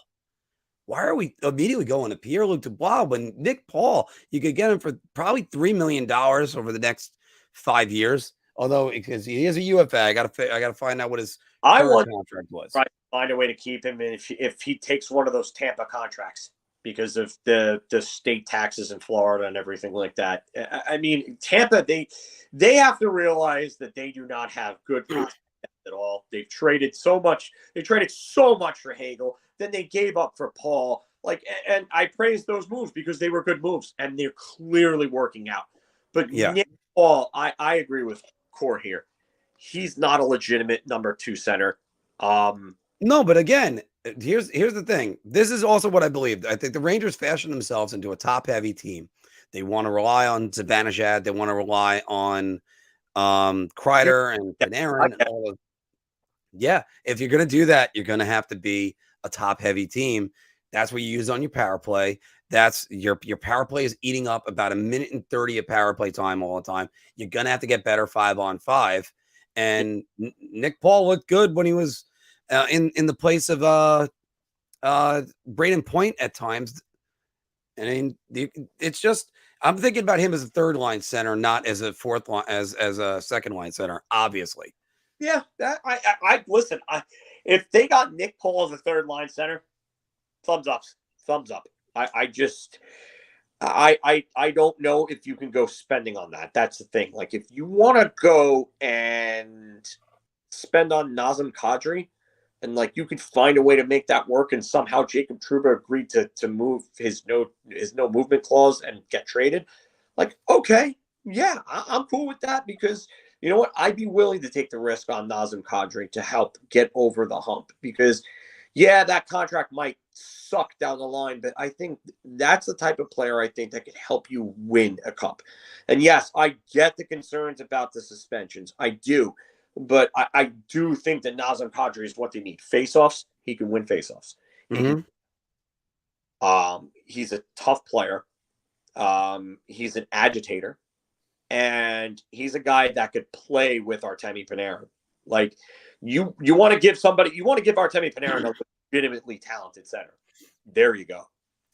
I can't help but look at Nazem Kadri still and think that, first off, by the way, I think he's getting mega bucks. He's getting a mega deal this year. He's getting Zibanejad's deal, probably. Probably Zibanejad's deal. So that's one. Two, you look at everything you just said. Good on faceoffs, good defensively. Maybe not an agitator. What about Claude Giroux? You're gonna get him cheaper than Kadri. Oh yeah. If you could get him on a short-term contract, okay. Yeah. Okay. But the only thing I say is he wasn't a difference maker in Florida. No, he wasn't. And I think he's definitely on the back nine. But it's a matter of, can you get him on a short-term contract even lower? Here's another name to throw out there, Vinny Trocheck. Vinny Trocheck is another guy. He is a legit second-line center, and he can also but the question is, how much is he going to get paid? The Rangers don't have unlimited funds. That's the problem. The Rangers have to go and get a center because they don't have center depth in their system. Like, they've got no centers that project to be top 6 NHL or even top 9 NHL centers right now. Nothing. And that's why I wanted Hendrix Lapierre, because I knew this was going to be an issue. Because I wasn't sold on Carl Henriksen being that guy. Fearling. I was a little bit. I still have faith in him, but no. He's probably out of the organization after next season, I would assume. Maybe sooner. The reason I wanted Hendrix Lapierre is because guys like Evan Vierling, okay, great. He was taken second overall behind Quentin Byfield in his OHL draft year, ahead of guys like Jamie Drysdale. But he hasn't done anything special at the OHL level. Like, you need guys that can go out there and give you something. I'm going to tell you right now, Romano, I would love that, but Josh Norris, not getting traded, and Justin Huberdeau is not getting traded. We could use Justin Huberdeau too. We have a better chance of getting Justin Huberdeau than we have of getting Jonathan Huberdeau. I mean, I'm looking at some of the free agent centers right now. Paul Stastny is going to be available, but I mean, he might be a low-cost option. I'm skipping over Jay Beagle. Chris Tierney. Chris Tierney is he used to be. I don't know. As a bottom 6 player? Yeah. Marc Bendor and Justin. Yeah. Oh, did you put Core? Did you put that in again? Oh, yeah, he did. All right. I would love Anze Kopitar, and he would be the type of guy, but you just got to wonder how many years he has left. And LA would have to eat salary. I don't think LA is going to move him. I think he retires a King, and his number goes right up into the rafters when it's over. Yeah.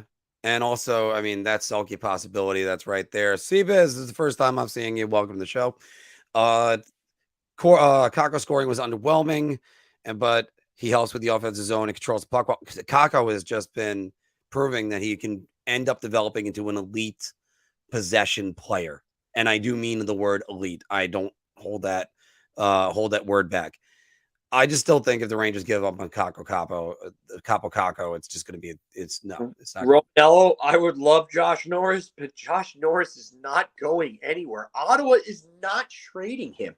I would love to know. All right. So just for the purpose of entertainment here, because what makes you guys think that they're going to trade Josh Norris? I want to hear it.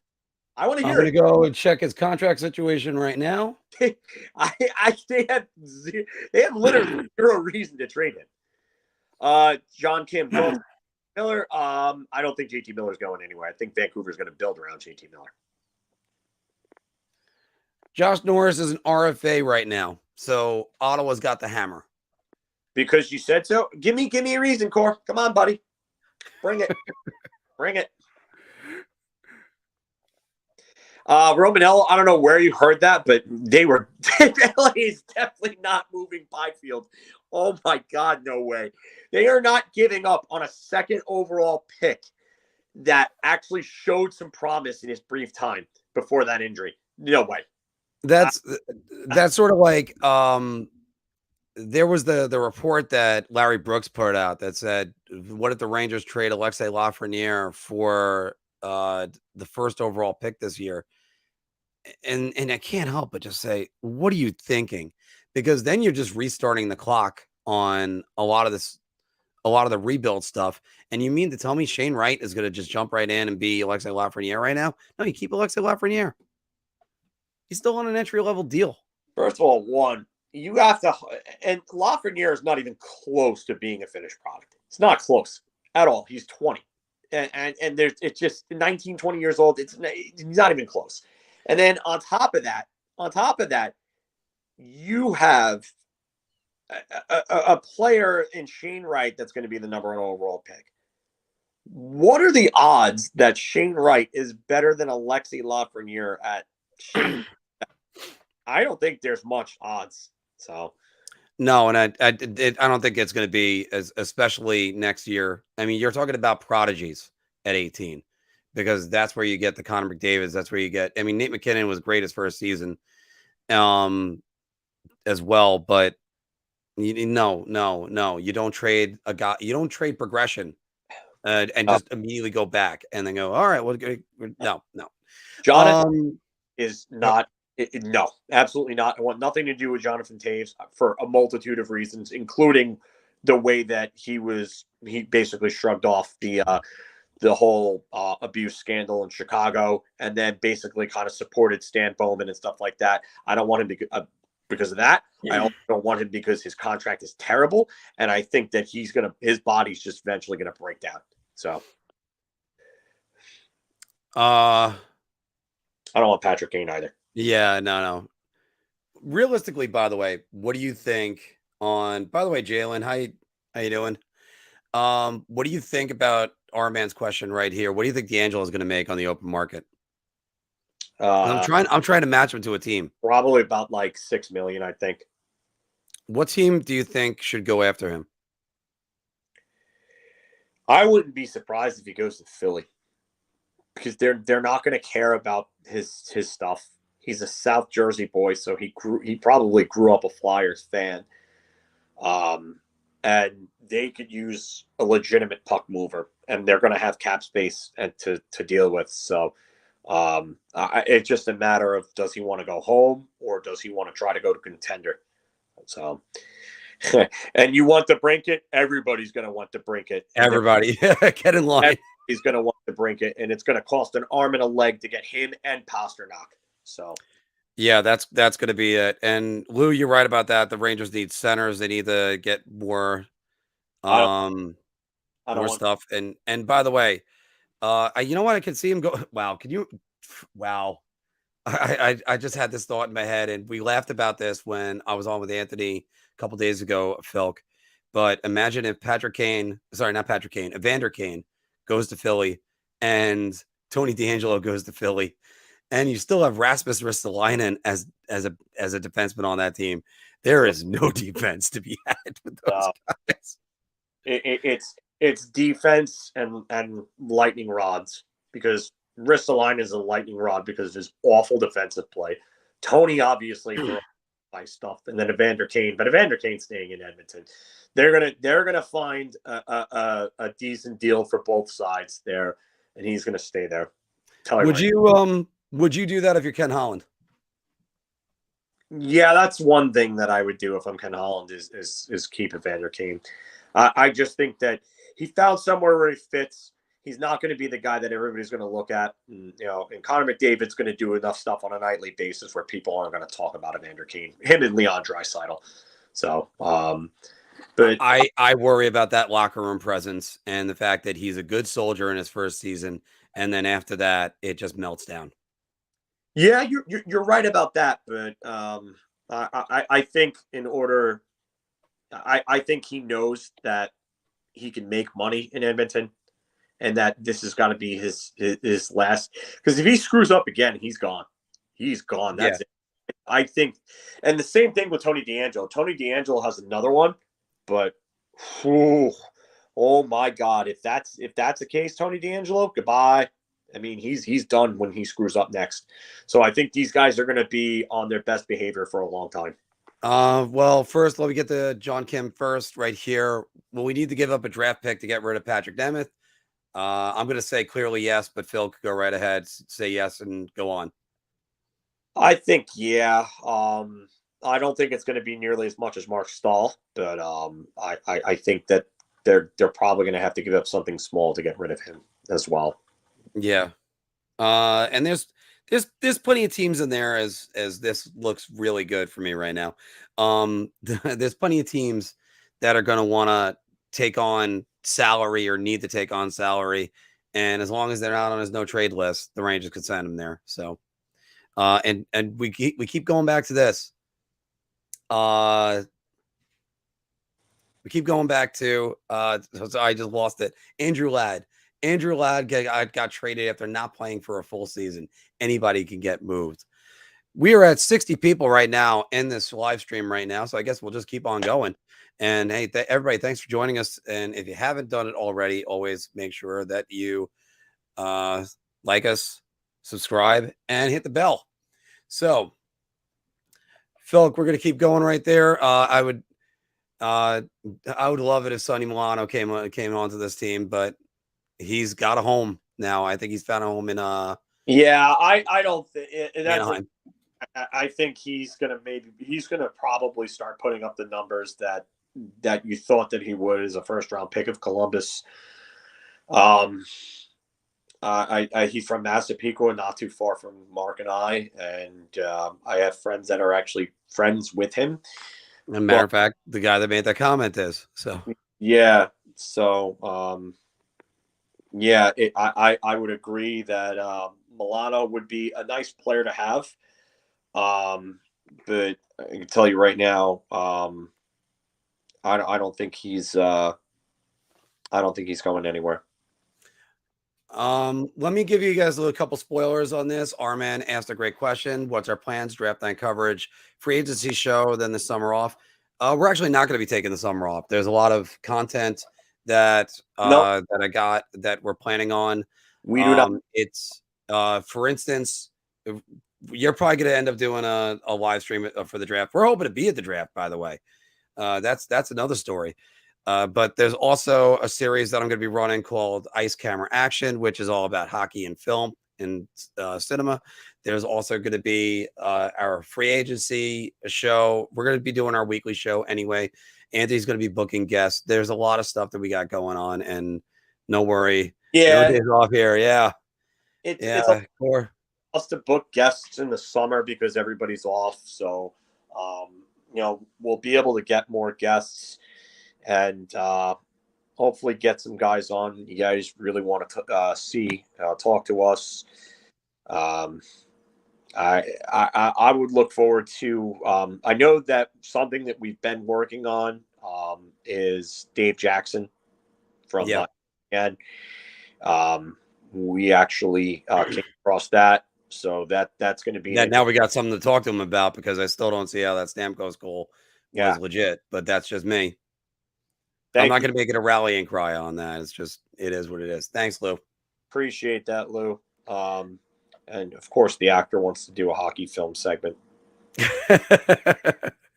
Well, actually, I'm gonna do the first episode is gonna be off of a retrospective of Lisa on Ice, which is one of my favorite Simpson episodes, and I think it's one of their best written episodes. Thank you. And by the way, yes, I gotta agree with that.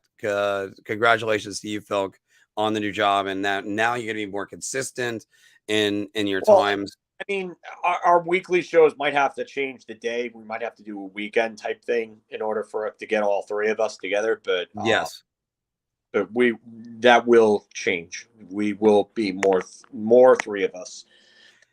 And anytime that there's Lisa Ann on Ice. That's something we all would want to see. You know who would really want to see that? Michael Del Zotto. Yeah, so it's all over that. I think Michael Del Zotto would actually want it to be Lisa Ann and friends on Ice. Yes, exactly. But thank you, Jalen. Appreciate that. Yeah, call Lou. No. Wrestling. And, you guys watch AEW and you have the send hook signs. We're gonna make signs for that, and it says "Call Lou" for Marc. Send hook, call Lou. I still can't believe that Anthony punked me that badly. It's just I'm still in disbelief on it. I'm there for that. Does this mean Phil is gonna get high speed internet? Probably, yeah. Yeah, that'll be in the works. So, but yeah, we got a lot of stuff for the postseason. I'm trying to get the actual regiment down and go through the NHL scouting combine myself, which is going to be it should be funny considering that I'm 44 years old and haven't been to the gym that often lately. So yeah, I mean, if there's any positivity that I have, and I do mean the words any positivity about the Rangers actually not playing more games, is now I might be able to have a date again. So it's just that's about it on that. I have Fios here, Mike, but the problem is that the internet is downstairs. The Wi-Fi is downstairs, so it's just like it's hard for me to get like good signal sometimes up here, and it just craps out because of all the people in the house. You know something? And by the way, also Mike is stop toying with our emotions. We want Big Apple Wrestling. But yeah, Philk, yeah, it's why is it as soon as I mention getting a date, the sex bots come on? Come on, people. Really? Yeah. That was the timing on all this? Yeah. I have an extender. I have it actually centralized. So yeah. Once I get in with my new job, I'll be able to start exploring not only cable for the house, because we're on DirecTV and DirecTV sucks. Anytime that there's poor weather, the signal starts to go, and if it gets bad, forget about it. I either have to watch in low resolution, and even sometimes when you get into heavy rain, it'll be out for at least half an hour to an hour. Yeah, it's terrible. So, now, by the way, another thing Phil's going to do is get a laptop and get a camera that's going to be eye level. Yeah, we're gonna work on a lot of these things, and we're gonna make things a lot better of an experience, because who wants to view up my nose? Nobody. You know what? You're still framed better than Emily Kaplan. That's sad. And the fact all attest. And I mean, and I actually like Emily Kaplan. It's just I keep making fun of the production staff to go, guys, how are you not framing her right or lighting her well? I remember one time in the Carolina series, she was completely in the dark. I can't run the long Ethernet cable up here.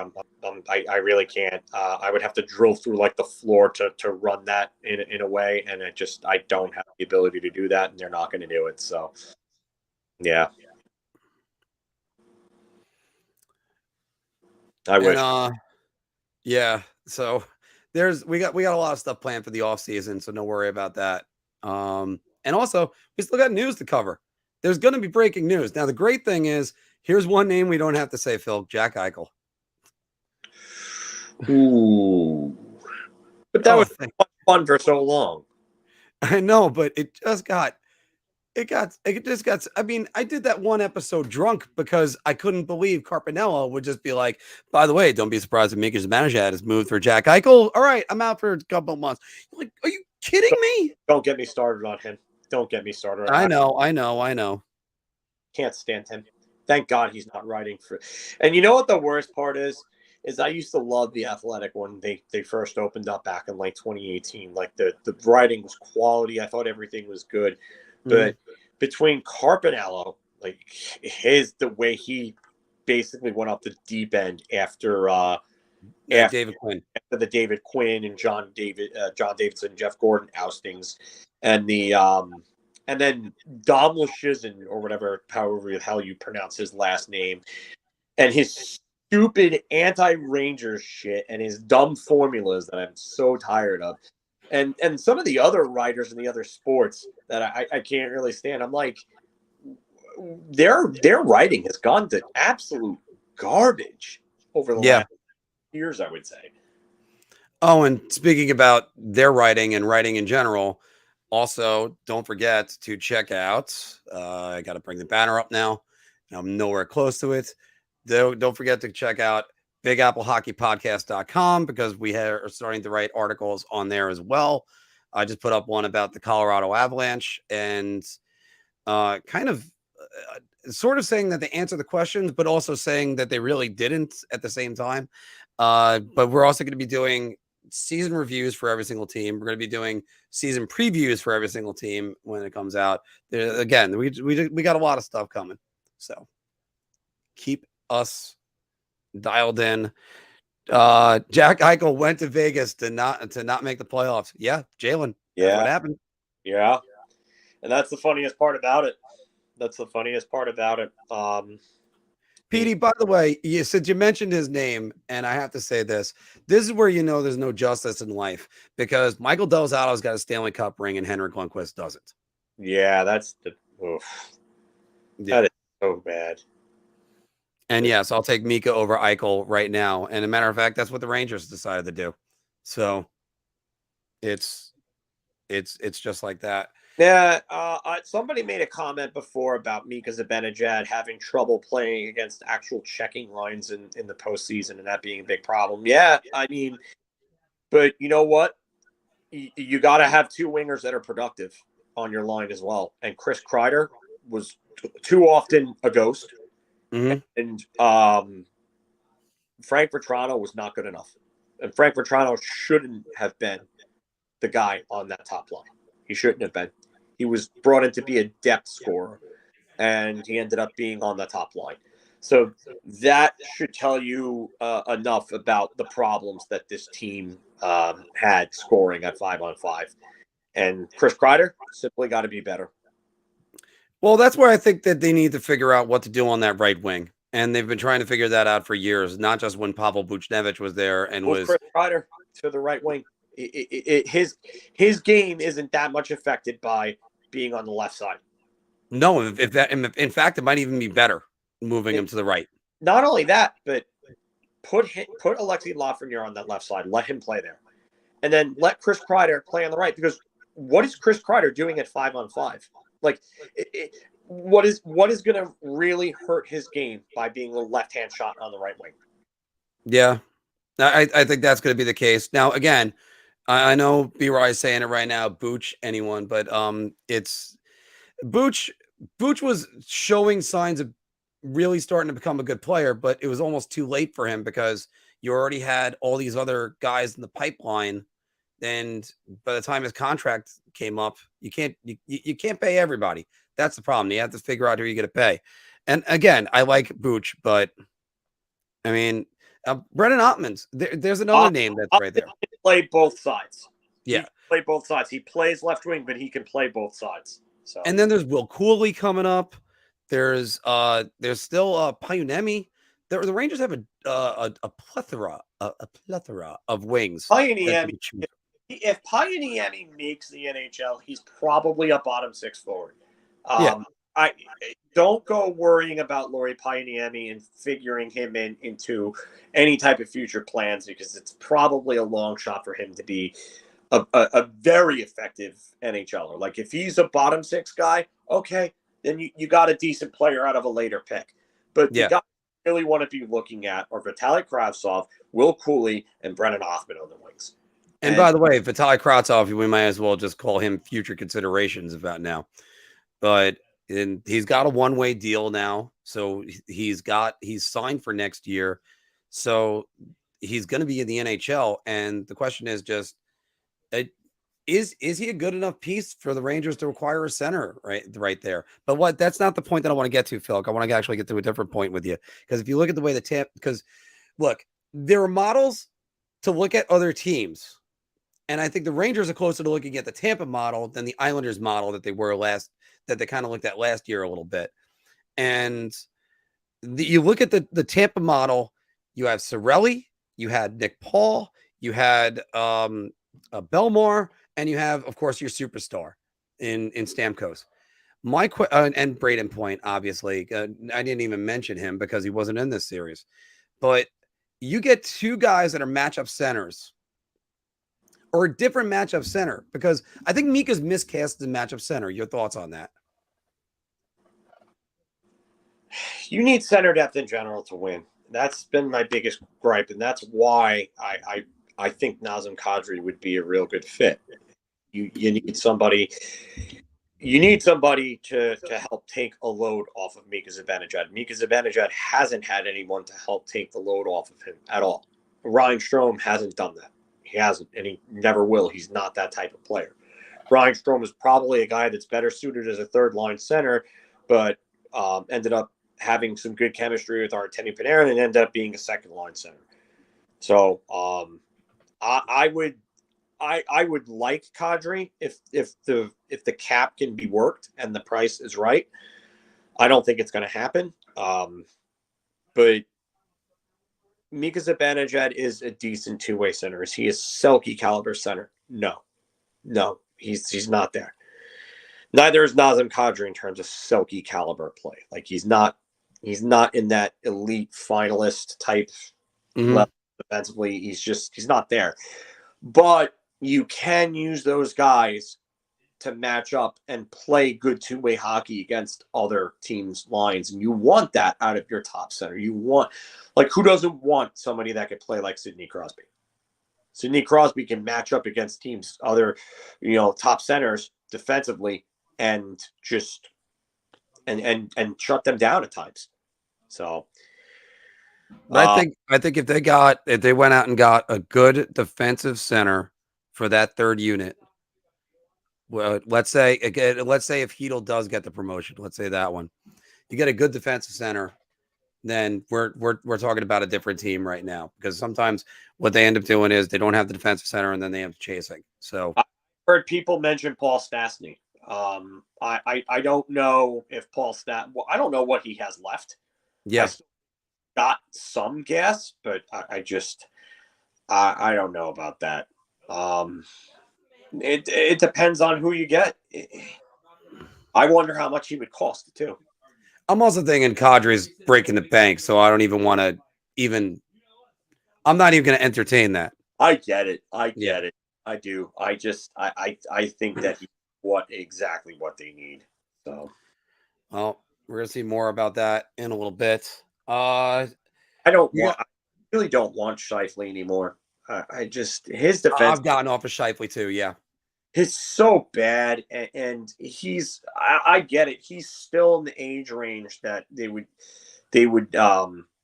need to be like, sort of like in that run. But Mark Scheifele's play defensively is just so bad, and I don't understand it. And I totally disagree with this.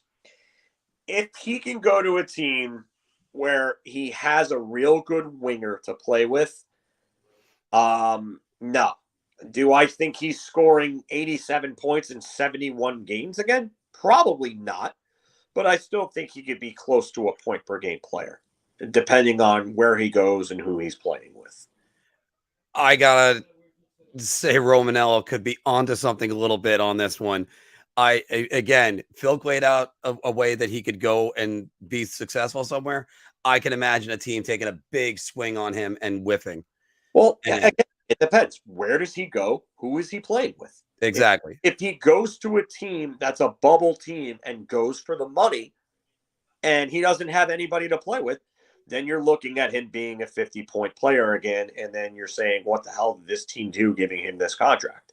And then that contract in 4 years is going to look like an absolute albatross because they never brought in a winger to play with him. So, Granny, by the way, I hope everything's going well. And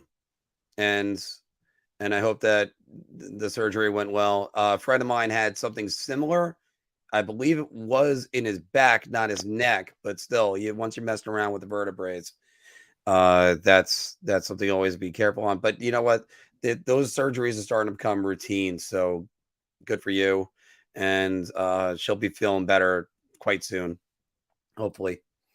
Like I said, we only got like a few more minutes because I still have a lot to be doing today. Still got a lot of editing. I still got editing to do. I gotta go over to a family gathering in a little bit. 51 of you guys still sticking in here. Thank you very much. Listen to me and Phil rant a little bit and chat. We're still going to be covering the Stanley Cup Finals. It might not be as intense, but we're still going to do some post game shows too. So I'll probably do like an hour show every single, maybe even a half-hour video. I don't know. Still figuring out how to get all that done and still have a life. I'm a fan of Ryan Strome. Yes, I never liked Ryan Strome. I've never been a big fan of his. I still think, look, I give credit to Ryan Strome being at least a pretty good player. I mean, the guy was like a top 5 draft pick. So everybody saw that there was talent there. Oh, no. Sorry, 5th overall, Islanders 2011. Sorry. Okay, there you go. Yeah. And I just never liked his game. I never liked the offensive zone penalties. I said this to Phil one time. I think it was on either a weekly show that we had or it was on a Phil Final Buzzer. How does Ryan Strome get 2 penalties to end a period versus the Washington Capitals? I know it's just one game. I'm pointing out anybody can have a bad 2 game. Penalties within the final 5 seconds of back-to-back periods. How do you do that? And the offense is on penalties. This guy, he always takes offensive zone penalties. What's the one penalty you cannot take? An offensive zone penalty. For both offensive zone penalties. Oh my goodness, you can't be taking those. And by the way, one of the things, and you know what? Maybe it's a foreign to me because in all my years of playing hockey, the one thing I didn't know was the penalty box. I mean, when I was young, I was a bit of a shithead, but that's a different story. Oh, sex bots are back. Yep. So, yeah. Yeah, no, well, Steven comes on with us every now and again too, so that's all good. I wonder who the Rangers are going to have for their backup goalie. They're going to have to trade Georgiev. There's no way they're keeping Georgiev. He's gone. Yeah, but maybe you could at least trade him and get an asset back in return as well for him. So I mean, it's going to be a minor asset. Look at what Pavel Buchnevich only netted a 2nd-round pick and Sammy Blais. And Sammy Blais in this lineup next year could be a real difference maker. But it's there's just a lot that this team is going to have to they have to let it sink in, let it burn. They're going to do some soul searching. We're going to actually do our season wrap up probably I'll try to schedule a day with you. We'll wait till after the Stanley Cup Finals, Phil, and then I'll schedule a night to do one with you. Yeah. And who do you think will be the biggest and most significant cap casualty of this year? Nemeth. Yeah, I mean, well, cap casualty, we say a guy that's not signed because of the cap, or are we just yeah, Or Kings of Ray, yeah, the Kravtsov contract, we bet you that. But is a cap casualty somebody that's just traded because of their cap space, or a any guy that isn't re-signed? base. I think Nemeth has got to be the guy. You got to get rid of him. Georgiev is also a public enemy. Number 1A, 1B. Him and Nemeth, and then Ryan Strome's got to go. You No, can't he's definitely gone. money. You can't. No, he is definitely gone. Who do you think would be paired with Steiner next year? I wouldn't be surprised if it's a veteran. I don't think. I'm not sure if the rookies are ready yet, or if there's. I don't know. We'll figure that one out soon enough. I can't have Jacob Trouba in that second pairing anymore. That second pairing has just been, you know what? I would love to see Keandre Miller with somebody who could actually skate and actually play defense, because Jacob Trouba can't do it on a nightly basis. He's just, yeah, I know that he put up some points and some goals, and he blocked some shots and threw some hits, but Trouba has just often put Miller in very bad situations, and that's part of what's hindering his development, if you will. All right, so the biggest cap casualty already is going to be Nazem Kadri. I'll tell you that one right now. Oh, It's I thought you were talking about the Rangers. yeah, well, even the Rangers. Ryan Strome isn't a casualty. They're going to have to move on from him. Kopp would be the casualty out of the two of them, but I think still he's done everything he's had to do for this team. It's gonna be an interesting offseason because there's a lot of good free agents out there. I had the list up a minute ago that I now don't have it. By the way, I'm gonna end that poll for you guys. 96% of you said the Rangers season is a success, and I have to agree with you on that. This was a tremendous success for this team this year. Yeah, was. And I mean, we got to the Eastern Conference Finals after my season prediction was barely scrape into the playoffs and then maybe win a playoff round. yeah, I thought. Actually, I said the Rangers are going to get third place and lose to the Islanders in the first round. Now imagine that. Swallow that pill. Thank God we got the Eastern. As fans, we got the Eastern Conference Finals. William Karlsson, is he? But here's the question. That's another player to me. Where is he really a difference maker? Like, I know he had that 40-goal, 70-point season in 2018, but that's not something he's going to replicate again. Yeah, he's no, he's not the player that they need. He's not the droids they're looking for, if you will. It's just they need to find somebody.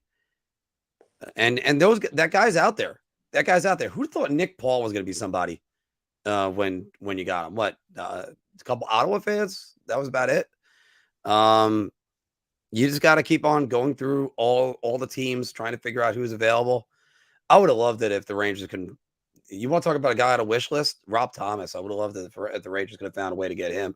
Yeah, but that's not possible. After him. Yeah, but. All right, we are gonna sign off here, guys. We're at 2 hours and 3 minutes, and again, there's 51 of you that are still here. I hate leaving 51 of you hanging. But yeah, but yeah, we got a lot we got to get done today. Again, everybody, if you haven't hit the like button, like, share, and subscribe with us.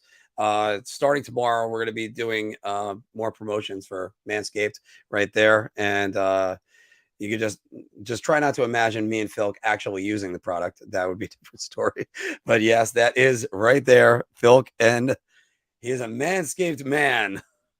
Is a man. And again, we're not going anywhere. We're going to be doing a lot more hockey talk throughout the entire summer.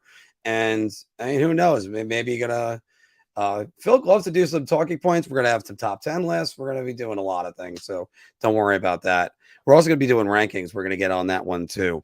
So, all right. Yeah. I'm not going to sing for you guys.